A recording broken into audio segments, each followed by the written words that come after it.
Hello friends, welcome to UPSC success path. तो आज हम क्लास सेवन्थ पॉलिटी का chapter number 4 growing up as a boys and girls पढ़ने वाले हैं। इसमें हम जेंडर के बारे में जानेंगे। ठीक है, तो सबसे पहले जेंडर की डिफाइन क्या होती है। जेंडर से हम क्या समझते हैं? Socially constructed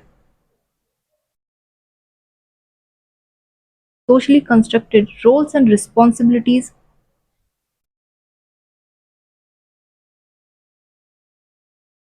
roles and responsibilities of women and men that can be changed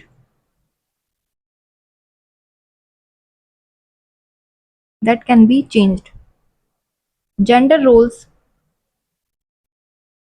are constructed by culture,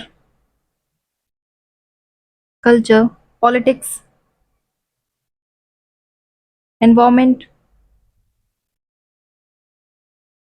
economic, social, and religious factor, as well as as well as custom, law, ethnicity,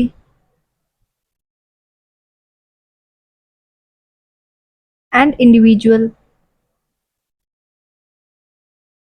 and institutional base.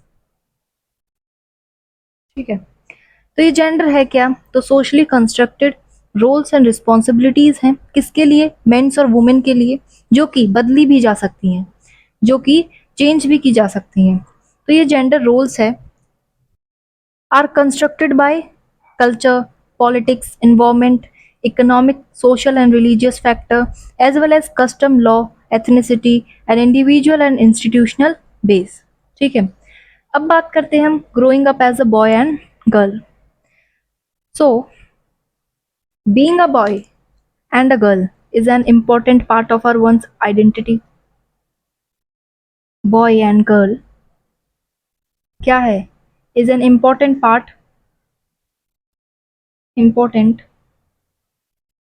of one's identity. ठीक है, अब society हमें क्या बताती है कि society में we grow up and teaches us what kind of behaviour is acceptable. क्या जो बिहेवियर है वो किस किस प्रकार का जो बिहेवियर है वो बॉयज और गर्ल्स को अपनाना चाहिए। ठीक है, मैन और वुमेन्स को अपनाना चाहिए। तो ये बेसिकली यहाँ से क्या होता है, जेंडर डिस्क्रिमिनेशन भी होता है। ठीक है, अब हमने क्लास 6 में पढ़ा था प्रेजुडाइज के बारे में।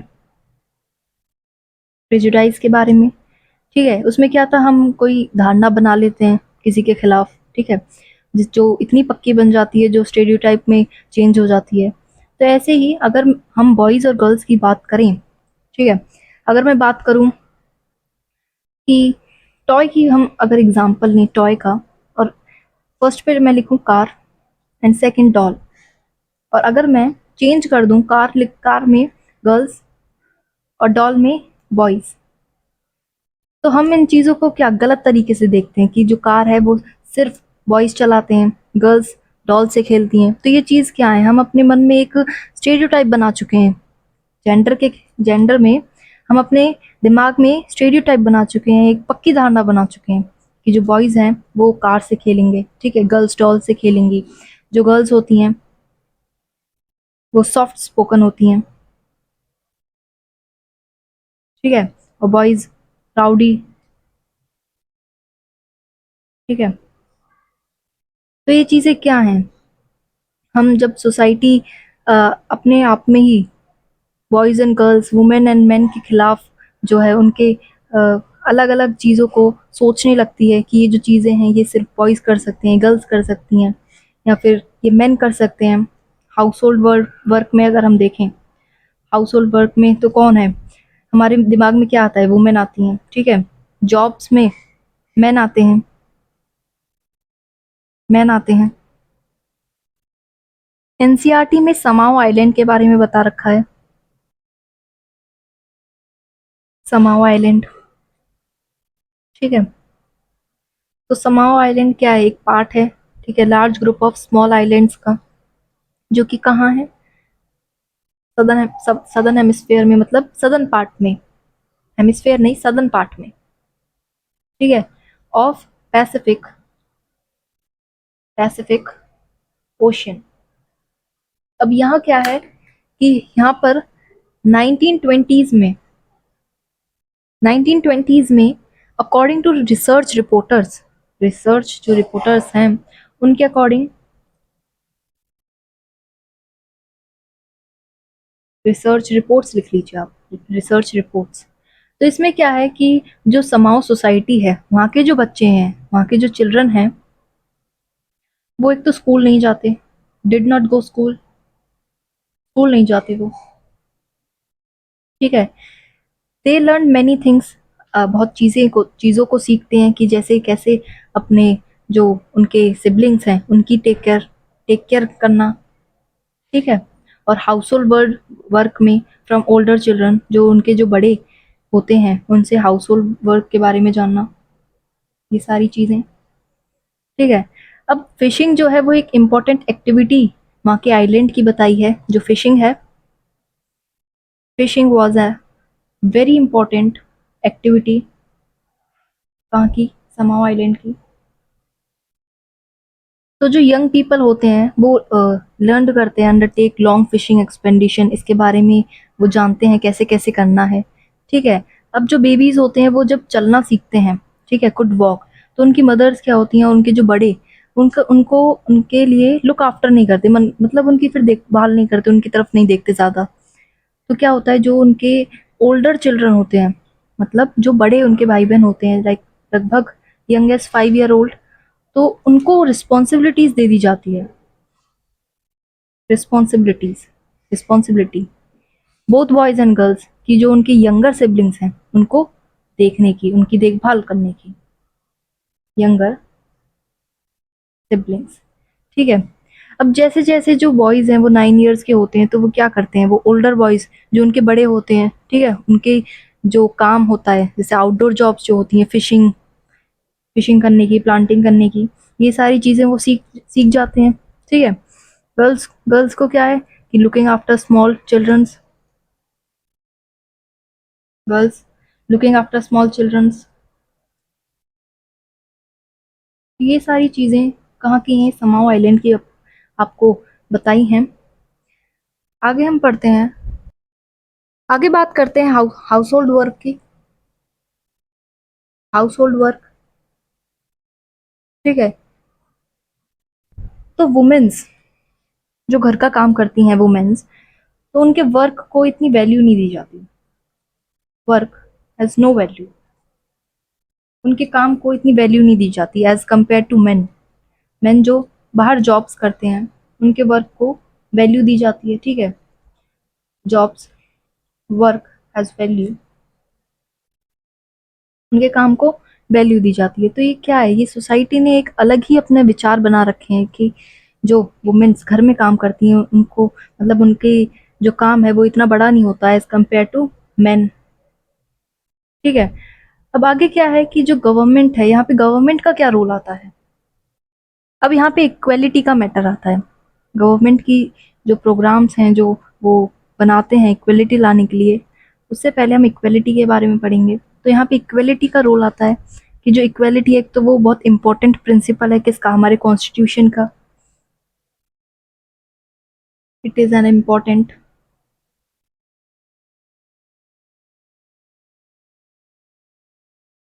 प्रिंसिपल ऑफ आर कॉन्स्टिट्यूशन,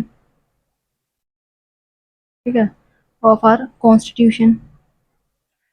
अब जो हमारा कॉन्स्टिट्यूशन है वो क्या कहता है, इसके अकॉर्डिंग क्या है, जो मेन, जो मेल और फीमेल हैं, जो मेल और फीमेल हैं, वो रीजन नहीं हो सकते कि डिस्क्रिमिनेशन का, भेदभाव का वो रीजन नहीं हो सकते। Should not become a reason और डिस्क्रिमिनेशन। हमारे संविधान में, हमारे कॉन्स्टिट्यूशन ने सबको एक समान रहने का जो क्या है, राइट दे रखा है, ठीक है। जो सब है, मेल और फीमेल बराबर हैं, ठीक है, कोई भेदभाव नहीं है। लेकिन क्या होता है कि इन रियलिटी जो डिस्क्रिमिनेशन है वो एग्जिस्ट करता है। अब यहाँ पे गवर्नमेंट क्या करती है, तो गवर्नमेंट की रिस्पॉन्सिबिलिटी बन जाती है। तो गवर्नमेंट का यहाँ क्या रोल आता है, मेल और फीमेल, ठीक है, क्या रोल आता है। तो जो गवर्नमेंट है, वुमेन्स अपलिफ्टमेंट, अपलिफ्टमेंट, ठीक है, जो गवर्नमेंट है फीमेल के विकास के लिए प्रोग्राम्स चलाए, प्रोग्राम्स, स्कीम्स, ये सारी चीज़ें। और जैसे गवर्नमेंट जॉब्स होती हैं, उसमें रिजर्वेशन वुमेन्स को दी जाए,